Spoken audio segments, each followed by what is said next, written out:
காலையிலே இந்த ரித்விகா பொண்ணு 8:30 மணிக்கெலாம் ஸ்கூலுக்கு அனுப்பி விட்டுட்டு கையோடு நாங்கள் வந்து மார்க்கெட்டுக்கு ஓடி விட்டோம். ஏன்னா வந்து ஒரு வாரமாக நான் வீட்டில் வந்து சாப்பாடு செய்யலை. ஏன்னா நம்ம ஊரில் வந்து திருவிழான்னு சொல்லியிருந்தேன்ல, அதனால் வந்து நான் என்ன பண்ணுவேன், நைட்டு வந்து இங்கே தூங்குவேன், காலையில் வந்து எழுந்து கடகண்டு கிளம்பி கோவிலுக்கு போயிடுவேன். இந்த மாதிரி தான் சுற்றிட்டு இருந்தேன்னா, அதனால் வந்து வீட்டில் சாப்பாடு செய்யலை. அதனால் என்ன ஆச்சுன்னா ஜெய் பையனுக்கு நாக்கெல்லாம் செத்து போச்சோம்.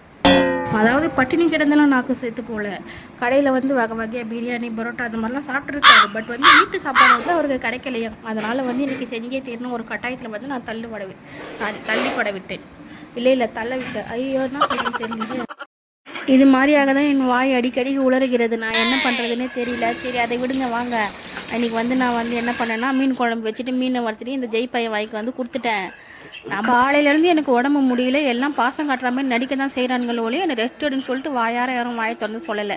என்ன பண்ணுறது, இந்த வேதனையிலையும் நான் வந்து சமைச்சு தான் கொடுத்துட்ருக்கேன். Bye tears.